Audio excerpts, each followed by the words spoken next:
This is our annual reporting workshop. And so the outline of today's workshop is, first, I'll take you through an overview of our annual report. So the purpose of the annual report, who it impacts, when you need to submit by. Alyssa will take you through the winterization requirements, how to make enrollment changes, the nitrogen reporting process, site maintenance status, stormwater monitoring, and then at the end of our presentation, we'll have time for questions. But between speakers, if you guys have any questions, feel free to just raise your hand and we'll answer them. And then after questions, we'll have time for a live demonstration of filling out an actual nitrogen reporting form for a Tier 1 low-risk site. Oh, tier 2 low-risk site, sorry. So the purpose of our annual report is it helps the Water Board assess compliance with the Cannabis General Order, or the Notice of Applicability, or NOA, which is basically your permit. It's required for all Tier 1 and Tier 2 cultivators. And the annual report must be submitted by either an operator, landowner, or third-party provider that's indicated on your application or NOA. The deadline for the application this year for the 2019 reporting period will be March 1st. So that's coming up in 2 weeks. And this is also your opportunity to update any Water Board records with us.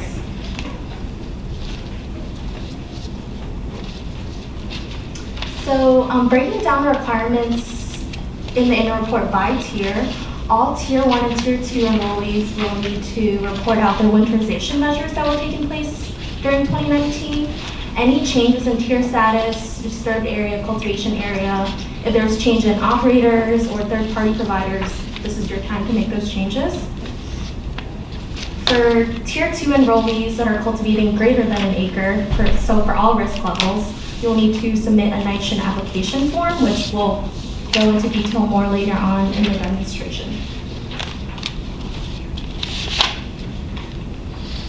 So for Tier 1 and Tier 2 medium or high risk sites, you'll need to report out on site maintenance status, which includes surface water runoff, soil erosion, erosion control and sediment capture maintenance and control measures, stabilization of disturbed areas, materials, storage and erosion and spill prevention, any wastewater holding tanks, and stormwater monitoring, which we'll go into detail later on in the presentation.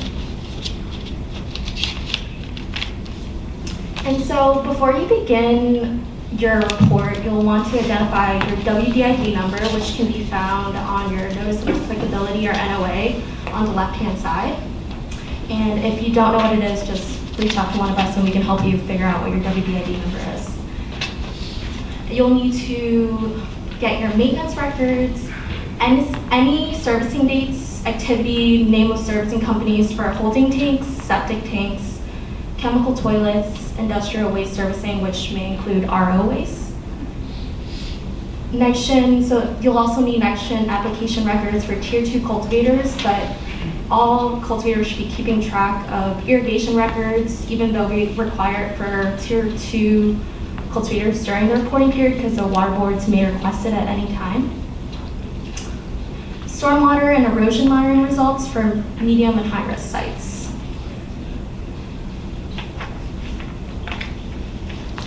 So this is the Central Coast Water Board Cannabis website, and on the left-hand side when you go to our website, which I linked down below, there's a button that will take you directly to the portal.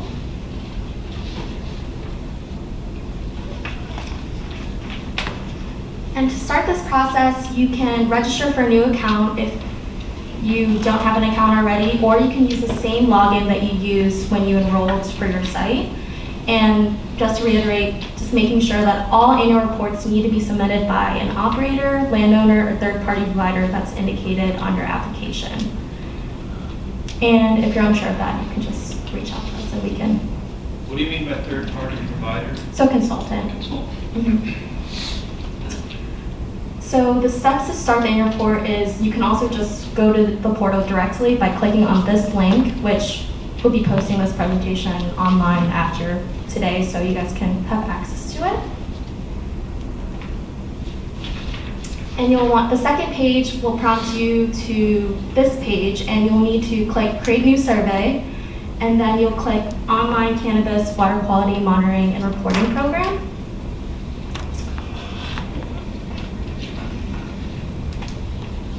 And so this is the first page. Once you click the previous page, it'll take you to Section A, Enrollment Information. This is where you'll enter your WDID number.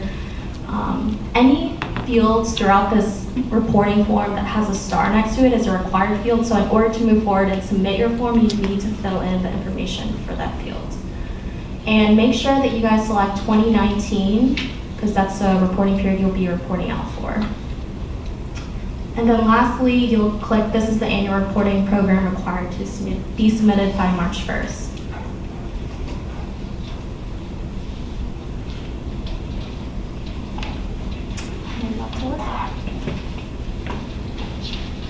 Hey everyone, I'm Alyssa. I am the main point person for Sloan County, so I'm sure many of you have interacted with me before. So just to reiterate, all the things that Kathy just went through, how to log in and start your survey, we'll be demonstrating that after this presentation. So I'm going to be taking you through some of the requirements that are connected to the questions that will be asked of you in the survey. So the first section for all enrollees is regarding winterization requirements. Per the cannabis order, all cultivators are required to employ winterization measures on their site before the beginning of the winter period. In SLO County, the winter period is November 15th to April 1st. And that differs in some of the other counties like Santa Cruz and Monterey, where the winter period starts a little earlier. And winterization measures are just measures that you employ on your site to make sure that stormwater isn't causing any water quality issues like sediment runoff or nutrient runoff. So those can include closing temporary access roads that are only designed for use during the summer, properly disposing of waste, covering any soils or spoils that remain on site, like you can see in the bottom photo there. Implementing sediment and erosion control measures, including linear sediment controls, like in the top picture. Maintaining any drainage features, including culverts, to make sure they're free of debris before and during storms. And making sure that heavy equipment isn't being used on site. So heavy equipment isn't authorized to be used on site unless it's been previously approved through a site management plan. Heavy equipment is like tractors or other larger equipment like that. It's not just your pickup truck. And so the questions in the first section of the annual report closely mirror the requirements in Attachment A of the general order. If you haven't seen it before, Attachment A is the part of the order that really breaks down all of the requirements and day-to-day things that you're required to abide by. So on these slides, we've just listed the Attachment A requirement on the left-hand column and then a screenshot of the question on the right-hand column. I know it might be a little too small for you to read, but that's okay, so we'll go through them in the demonstration. So the first question in the survey, just to give an example, is please indicate what best indicates heavy equipment usage at your site during the winter period. And that is referring to requirement 128 of Attachment A. The second question is referring to closing temporary access roads.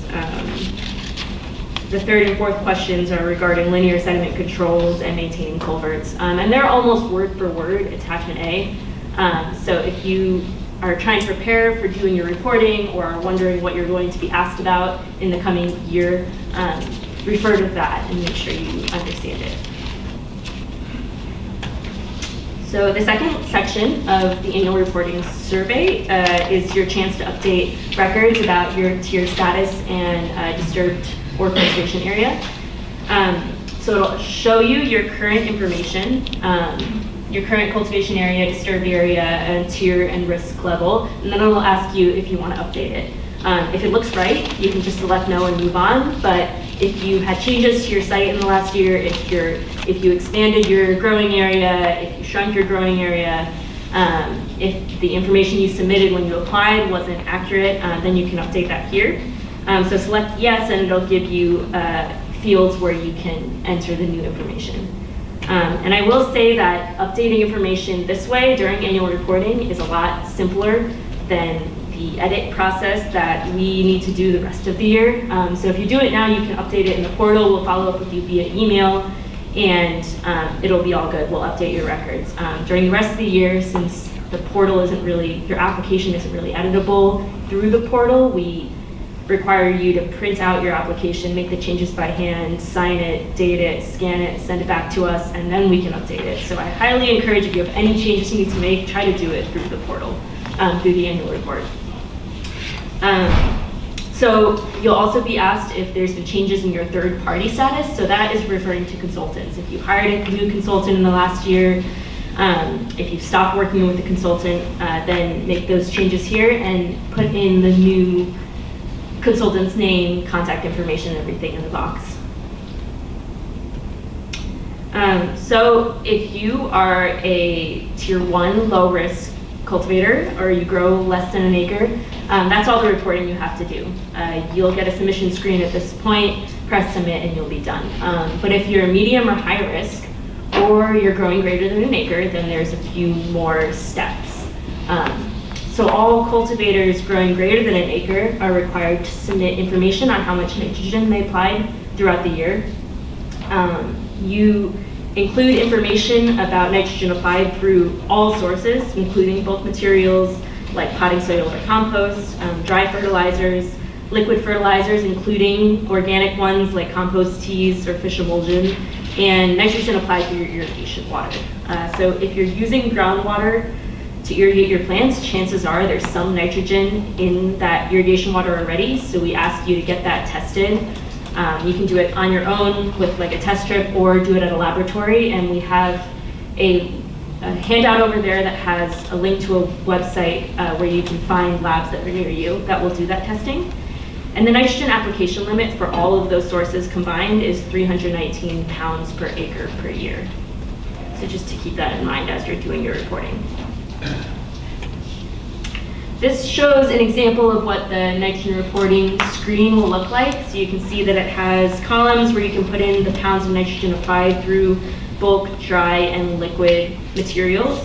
And then the 3 columns after that are referring to your irrigation water. So you'll put in the concentration of nitrogen in your irrigation water, the units of the concentration and how much water you applied, and the form will calculate for you how many pounds of nitrogen was applied through the water.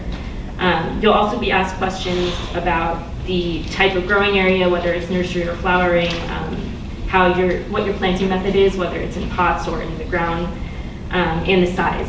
And then, so we'll go through all of this in detail in the demonstration after this, but this just kind of gives you a snapshot of what to expect. So now Leah is going to take you through the requirements for medium and high risk growers. I'm Leah Lemoyne. I'm an engineer here in the cannabis unit, and I work mostly with Monterey County growers and some Santa Barbara. Just curious, how many of you guys are going to be reporting out for moderate or high risk sites this year? Oh, handful.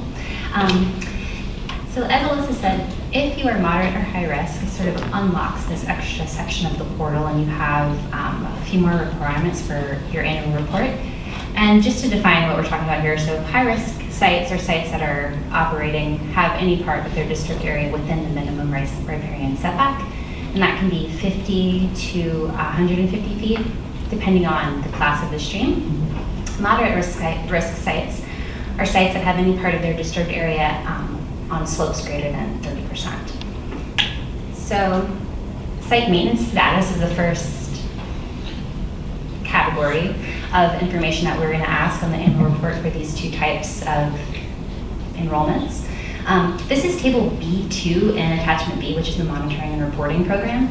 And this is actually the first half of it. The second half of it is here. I wouldn't put on the screen, but generally we're asking for information about surface water runoff, erosion, sediment and erosion control measures implemented and maintained, and then also material storage and how risk is mitigated associated with that, and also holding tanks. So we're going to take these one by one. And I'm going to talk about what it is we're asking for and how it's going to show up in the portal. And all of these are similar in that the reporting frequency is monthly. So each month you'll need to collect this data, log it somewhere, and then gather it again when you're ready to sit down and do your annual reporting. So the first one we'll talk about is surface water runoff. So what we're asking for, report conditions of surface water runoff, including location, duration, source. Source is typically going to be stormwater runoff, maybe irrigation runoff if that happens. And the way it looks in the portal is here. So the requirements that ties back to an attachment A, the Canvas policy, it shows up a lot. So 5, 26, 100, 100, 120. And this is too small for me to read, but I filled this out, kind of an example of what we're looking for here. And it's one simple question. Make this a little bigger on my screen. Mark the sources of surface water runoff that apply. So let's say it's January, it rained, you've observed surface water runoff. There's a text box there at the bottom, and we're going to ask you, where was that runoff? How long did it last? Give some physical description of its appearance. Was it turbid? Did it have kind of a foamy appearance? When did it happen? What rain event? And where did it go? So a discharge to the ag ditch along the road. So fair amount of detail. Don't just put something along the lines of there was runoff. And like that goes into more detail because we'll definitely follow up with you if we don't. So this is kind of an idea what we're looking for, and this is you can see how it says January. This question pops up 11 more times. So for each month, you'll tell us was there runoff? Check yes, no, and then describe it. There are really very few instances where not applicable is the appropriate response here. If it rains, you're probably going to have runoff. So before you hit not applicable, think hard about whether or not that really is the case, because most of the time it's not. All right, so moving on. The next thing we'll ask about is soil erosion control. So report indications of soil erosion. So is there gullying on your site, or perhaps something more substantial like a mass failure, like a landslide? And the requirements this corresponds to in the Attachment A, Canvas policy, are requirements 8 and 11. And this nicely gives a few definitions. So rill and gully. We kind of talk about them as effectively the same thing. A rill is a slightly less severe version of a gully, but when you have channelized water starting to cut through bare soil and take that soil and mobilize it, and you get these sort of channels forming, that's what we're talking about here. And then turbidity is just when you have suspended sediments like soil suspended in your water, and as it's moving that soil off of your site. We sort of want to keep it on, we want to keep it on site and it's moving it off, which is not the goal here because it causes water quality impairments. So, make my guy a little bigger here. So the question is simple: soil erosion observed. So once a month, walk the site and check out what's going on the ground and note any instances of soil erosion, and then report them out here. So, my example here, I'm talking about a case where it rained, stormwater from a presumably impermeable or mostly impermeable parking lot has caused erosion. And it had a sort of oily sheen, which is not uncommon if there's parking happening, so maybe there's some sort of leaking vehicles. That would be something you need to look into. So, and again, this showed up 11 more times, and for each month you'll report out the same information. The next two categories are kind of dissolved into one question: sediment capture and then erosion and sediment capture maintenance. And, apologies, because the terminology is a tad bit unclear here. So I want to be clear about what we're talking about when we say erosion control and sediment control. So erosion control are practices where you're keeping the soil where it is. So seed and straw is a good example. Hydroseeding, erosion control matting. So sedimentation control are practices where you put in to capture sediment once it's already been mobilized. So a silt fence, a fiber roll, a sediment pond. So that's kind of the distinction here. Now there are 3 questions for each, also requirement 29, but 3 questions here. The first is just report out general condition of sediment capture measures. Really general. I didn't put it here because I was a little short on space, but each of these questions has a text box underneath, so you'll have plenty of space to write in your details. So general condition of sediment capture, and then the other two are asking about the maintenance and implementation of both erosion control measures and then sediment control measures. So the one in the middle there is saying, what have you implemented and what have you maintained in terms of erosion control? And the other one is the exact same, what have you implemented, what have you maintained for sediment control? And you'll write in the details. Now, the next one is stabilization of disturbed areas. If you have an approved disturbed area stabilization plan, if you're high risk and you have a approved disturbed area stabilization plan, there is monitoring reporting associated with that plan implementation. That's kind of separate, and this is in addition to that. So, and this is really simple, so much less involved than what will be required through the actual plan implementation, but it's going to ask some basic questions. And those are, was disturbed area stabilized in this month? Disturbed area inside of the setback, disturbed area outside of the setback.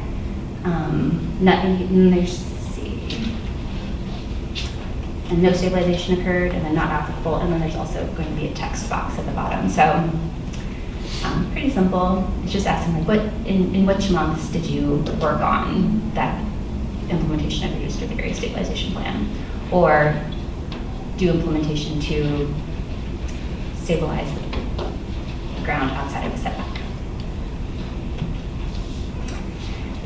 Kind of switching gears, material storage, erosion spills, and spills prevention. So this is asking what materials are delivered to your site that could, in the event of a spill, impair water quality, and that might include potting soil, manure, chemical fertilizers, gasoline, herbicides, pesticides, to name a few. You may have a different set of chemicals on site that would fall into this category.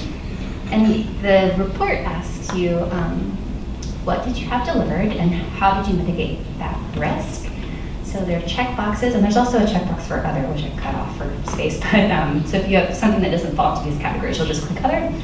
And then it's going to say, what are your measures? So I store it indoor, there's a concrete floor, it's in secondary contained, the soil is in bags, it's covered. So you just be really specific about which practices you've employed to keep whatever chemicals you have on site that are potentially hazardous to water quality from getting in contact with water, both groundwater and surface water. Okay, one more. Holding tank, septic tank, or chemical toilet servicing. So obviously chemical toilets is probably the most common thing that we see here, but also any kind of storage of any types of industrial wastewater. And this also includes like an RO waste residual. So if you are ROing your water and you're storing it and getting it hauled off, this is where you report out that frequency. And this corresponds with requirements 38 and 125. So it's pretty simple. You just say the date, the company, and then what happened. So my chemical toilet serviced, the wastewater trucking company, septic company came, they picked up my R waste, they brought it to Monterey 1. So each time that happens, you are hopefully logging that, and then this is where it goes.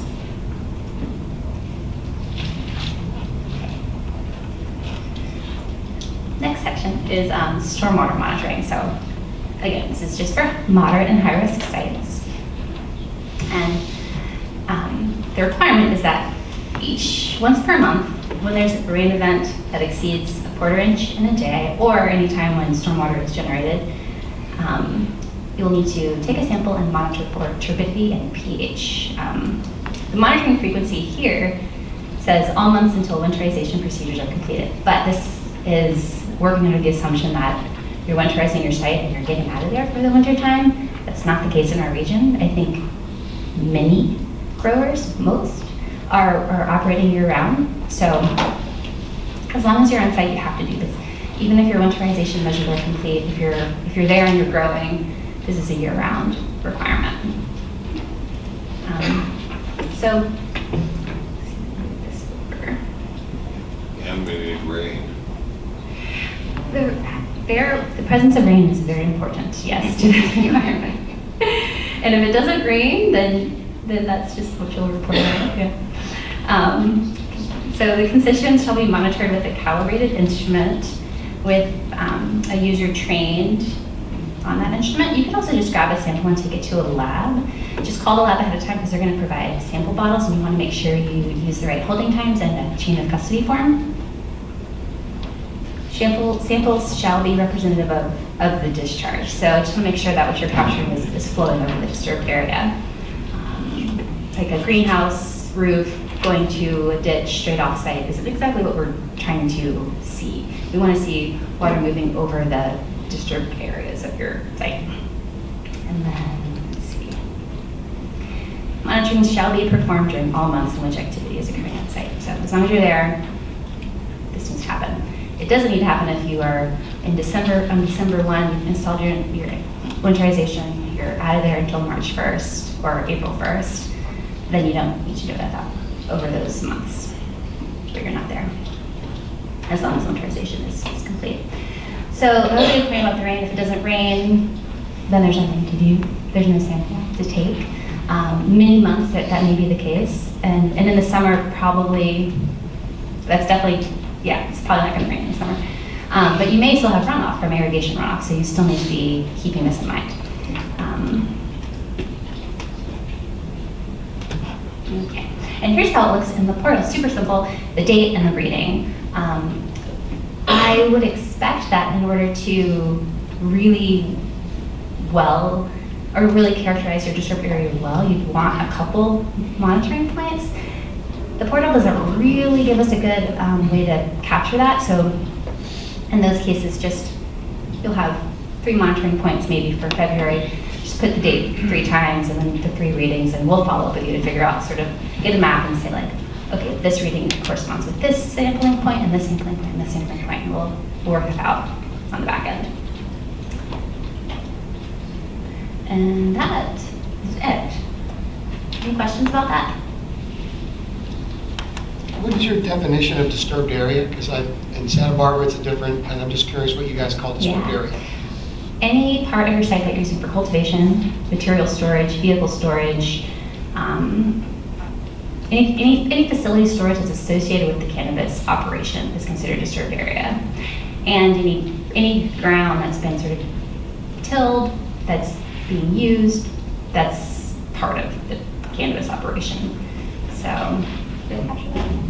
And cultivation area will also be included in disturbed area. So it's cultivation area plus any area, so like Leah said, vehicle storage, fertilizer storage, all of that. Nothing, just only cannabis related stuff. So if you have other ag going on the site, don't include that in your disturbed area. It does, it's just Santa Barbara does it completely different. Like I have a huge flat area, and in all our maps, we call that our disturbed area. We call that our disturbed area, and that's what they're counting as our disturbed area. And it's just as simple as that's what the guys that made the maps did. Okay. Yeah, so it's way bigger than the way that you guys are describing it. Okay. Okay. We don't necessarily have to agree. I'm sorry that it may make it a little more complicated for you, but That's fine. okay. I was just curious what the definition was. Aaron, oh, there's. Yeah, hi. As far as monitoring the stormwater runoff, is it from the disturbed area, or can we do it from the property line, or does it matter? When I look at these things, I always sort of, my as an engineer, kind of looking at, we have this disturbed area, and we're concerned with what pollution is leaving that area, and a parcel boundary may be a perfectly fine delineation. I think it's kind of case by case. So, yeah, we're ultimately worried about what's leaving your site. So if you get some treatment of that water between the edge of your disturbed area and the property line, maybe let's talk offline about it and figure out what the most appropriate sampling point is, because it could vary. But so I guess it depends. I think in some cases the property line is okay, but sometimes we want to get a little more granular view. So I'd say talk with whoever your staff person is, that's like your contact person for their county, and they'll help you figure out where to take the sample. Okay, and then is there a place to upload photos on the annual report? Not really. No? Okay. Yeah, it's not really that flexible, but you can just email them to us. Yeah.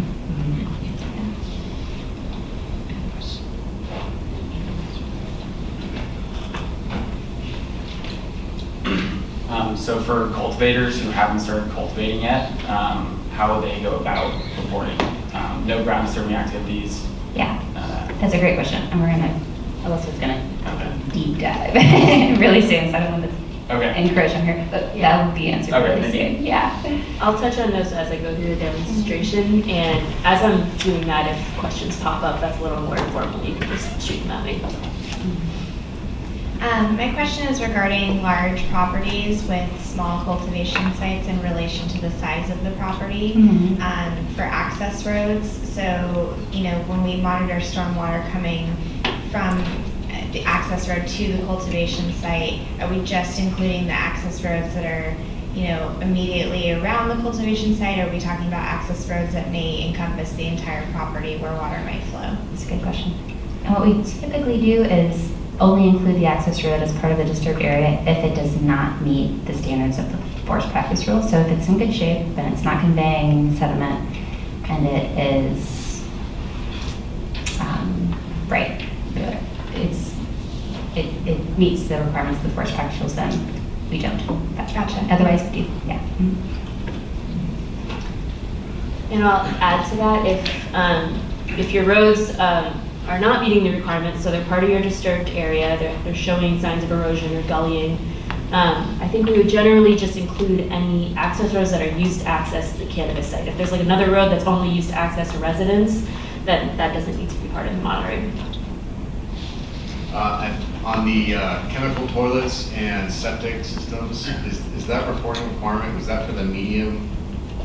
So the low risk doesn't have to do that? That's right. Yeah. Lois Okay. doesn't have that. And then on that note, usually it's serviced weekly, so is there a way to do that without You'll screwing up the system? Need a big table? Yeah, because it's 52 weeks then for the whole year. Yeah, there's a way. So I think what this has probably about maybe 15 or 20 kind of lines, and then at the bottom there's a drop-down box. Do you have additional data to report? You'll hit yes, and it'll pop up a whole new table for you, and you can do that 3 or 4 times. So you can get 52.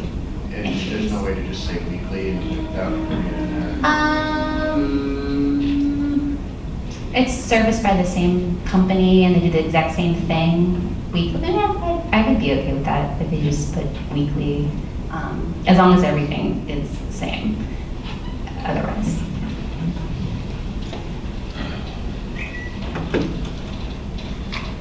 What is the implication of not having done the stormwater monitoring? Our site's like, it used to be, it still is a cut flower place. Everything's under greenhouses. They converted a couple of greenhouses to cannabis. It's flat. There's no new nothing. They're the same way it's been since the 60s. So I'm pretty sure they haven't been out there collecting turbidity samples this year. So that is understandable, and everyone's sort of learning what the requirements are, and we know that we may not get great stormwater data this year, but now you know. yeah. Yeah, and so when November rolls around and starts raining again, you'll maybe just in between now and then get an instrument, Yeah. train someone to do it, and you'll be ready for next year. Okay. And I'll add that right now is winter period, you'll be reporting on what's happening like now into the next few months next year. So you still have an opportunity to be, I know it hasn't been raining, but if it does start raining, to be aware of that and properly monitoring your stormwater. I guess we'll let Alyssa finish up.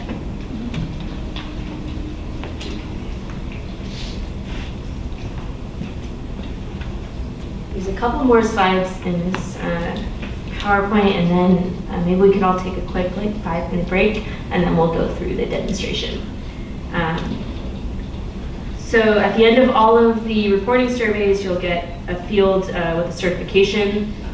It's pretty simple, just basically signing, dating. There is a question that asks you if there were any violations observed during the last year. If there were not, you would type in no violations observed, and if there were, you would provide detail. So I'm sure some of you have the question, why would I tell you that I observe violations on my site?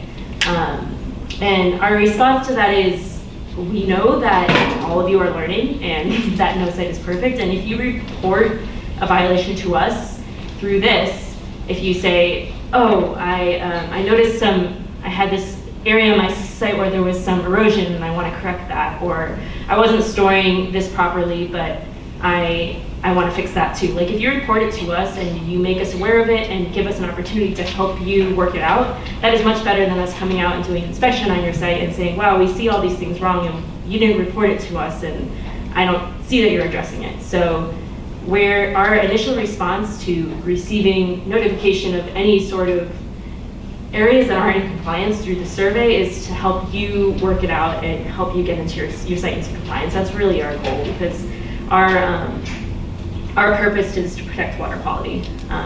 So if we can do that in the easiest way possible, then that's our preference. So that's my bit about that. You'll get a submission page after the certification. Make sure to press the submit button. I only say that because it's not very obvious, and last year we got a number of people filling out surveys thinking they were done and they hadn't pressed submit. So it would be really unfortunate to miss the deadline after you did all that work just because you didn't press the button. So when you submit it, you'll receive an email that will also be sent to us and the State Water Board saying that you submitted your report, and it'll attach a copy of your survey. If you realize that you made a mistake after the fact or you need to update something, just let us know, send us an email or call us, and we can unlock your survey, and that'll open it back up again so it can be edited. When we do unlock it, you'll receive another email that says your survey's been unlocked, and you need to go back in and edit it for your reporting to be complete and submitted. And here's our contact information. We'll also have business cards. I cover San Luis Obispo and San Benito counties. Kathy does Santa Cruz, Santa Clara, and San Mateo. Leah covers Monterey, and right now our Santa Barbara staff person has moved to another unit, so we're kind of all jointly handling cases in that area. But if you have any questions from Santa Barbara GERS, you can refer them to Kathy, and she'll refer you to the right person who can work with you. So we'll take a short break now, and then do a demo in a few minutes. Question before we do the demo. Yeah. Just sort of a high-level question on the nitrogen stuff. You know, I see where you're coming from. You don't want nitrogen getting in the groundwater, but everything's in pots and under greenhouses, and you compost all the waste. I mean, you still go through the process, but what's the point in a situation like that? When there's zero, possibility of infiltration into the groundwater. Yeah, that's a good question. Well, part of what we look at when we receive the nitrogen reporting is comparing your annual application rate to the limit. So that's your way of telling us, yes, we're applying the right amount, we are in compliance. That's part of it.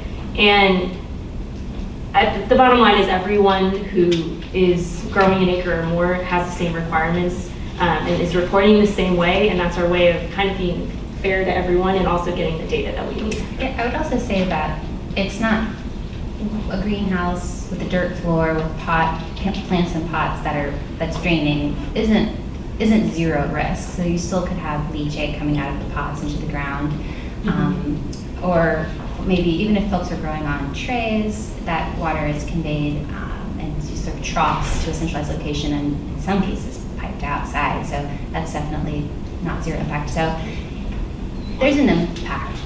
Yeah, or potential impact, I got a question. Is this for most all ag commodities, or is this just cannabis that you guys are doing this for? It's just cannabis. Just cannabis? Yeah.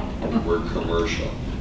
The commercial Strange commodities or have they report nitrogen applied as well. So Yeah, this specific process is only for cannabis, but other growers, other farmers who grow other crops are also reporting nitrogen. They're just doing it But in a not the whole different manner. thing. They're just doing the nitrogen.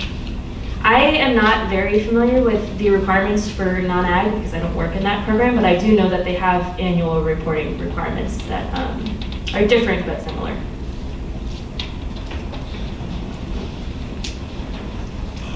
All right, if that's all the questions for now, we'll take a break. And let's say we'll get started again at 2:30.